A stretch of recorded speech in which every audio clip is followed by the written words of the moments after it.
Hindi ho ba mahirap para kay Angela magpakilala sa'yo na naging Mas mahirap maging kapatid mo.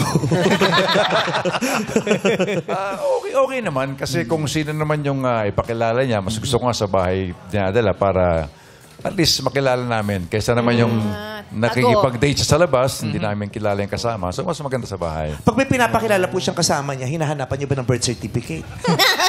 Kompleto yung requirements. Resident certificate. May mga residence certificate. Yung gano'n. So, hindi ba higpit yung daddy mo? Yung daddy mo ba naging sakit din ng, di ba yung mga anak, sakit ng ulo ng magulang yan? Pero minsan may magulang din na sakit ng ulo ng anak, lalo na pag nagbo-boyfriend ka na, di ba? Kasi yung mga choices mo, nahahadlangan, masakit ba sa... Pumutok yung plema mo. Hindi pumutok yun. Hindi pumutok yun. Pati plema mo, nag-i-spark. 110 ba yan? Alam mo, iba lang yung pandinig mo kasi nakapag-New Year ka. Ay, grabe ka. At least, ngayon, napagsama ko na yung stripes at polka dots. Aminin nyo, nung bata tayo, pinagbabawal ang mga magulang. Bawal daw. Bawal. Coins and Lalaban cash. Yes. So, naging sakit ba ng ulo mo yung tatay mo dati? Kapag lagi lang niya tinatanong kung nasan ako, parang fina-flood niya kasi yung messages ko minsan. So minsan, Super text feel ko siya. na medyo may pagka-controlling minsan. Yun lang naman. Pero gets ko naman na concerned siya kung nasan ako. Naku, sinasabi mo na nag-gets mo yun, pero nabibwisit ka dun. Pero Angela, More than your mom, mas ma-text si Gistoni kaysa sa nanay mo. Yung mommy ko rin naman. Pero pag siya talaga hinahanap na niya ako, tad-tad na ng mga messages. Mga anong oras yan? Alam mo na yung oras. Curfew na? Lampas curfew na, madaling araw. so Angela, mas Mag-worry na. sinasabi mo mas strict ba si daddy kaysa kay mami? Oo, parang gano'n. Sinabi niya nga, buong, di ba? Gusto lang niya batiin kasi nandyan si Mami. Sino kasi si mami? Ayun o. Hi, Mami. Angela, sinasabi mo ba? Na, hindi, isinasayaw ko po. So, annoying yun at times. Napaiyak ka na sa sobrang higpit ng tatay mo. Medyo, kasi syempre, I'm maturing na din. Gusto ko rin na parang I live my life on my own terms na rin. So may mga moments na parang gusto ko na rin maging independent, to my own choices. How do you address that? Wow! Tagalog. Pag misti sa English, may discrimination tayo. Tagal. Racist tayo.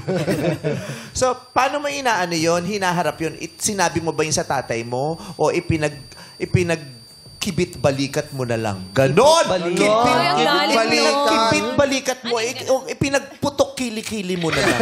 May ganyan sa sobrang stress mo, pinagpawisan ka, namutok ka, pero kinimkim mo yung ganon. Paano ba pag social na kibit balikat? Oo. Ay, ganda ng arms mo, Iba ganyan sa mga pelikula yung mga sosyal. Love yourself. Iyan o. Yan o. Ayun taga-iskinita. Galit na Marites yan. Buisit. Layo Napabuntong hininga ka na. Ganon. So, how did you face that struggle of being controlled by a parent during the time that you have been maturing and wanting to control your own life? Amen? Nino-roast naman ako dun. Hindi, parang kinonfront ko siya actually. Sinabihan ko siya na... Tay! Kinokontrol mo ang buhay ko! Ganon. Paano mo kinonfront? Sinabi ko yung issue ko na parang medyo gusto ko na rin magsarili, na I have my own decisions na din. Ayoko na 24/7 na lagi niya akong binabantayan. So, ayun, naintindihan naman niya. And mas less, mas less controlling na sa akin. So, yun Saan po ba na-appreciate. nag-uugat yun?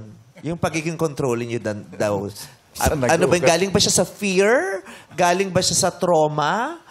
Saan po nanggagaling yun bilang tatay? Well, actually, yung pag-text yan, yung pagpa-follow up, kapag wala pa mga sagot na matagal-tagal na, kailangan i-follow up mo yung anak mo. Dahil siyempre, nasa labas yan, kasama mga kaibigan or hindi mo kilala yung kasama, just to make sure na she's safe hanggang sa makauwi siya ng safe sa bahay. Yun lang naman laging worry ng mga magulang.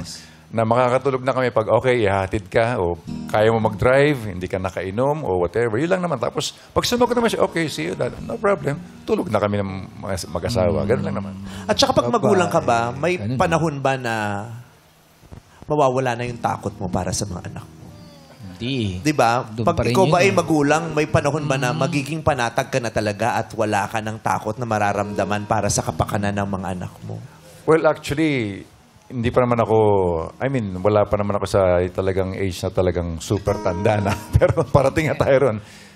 Sabi nga nila, pag nagkaroon ka ng anak, yung obligasyon mo at pagmamahal mo sa anak mo, hanggang sa tumanda ka, andyan yan. Kahit magkaroon ng pamilya, ng anak, magkaroon ka ng apo dyan, hindi mo siya pwedeng kumusta ka dyan, o okay ba kayo ng husband mo or ng mga anak mo.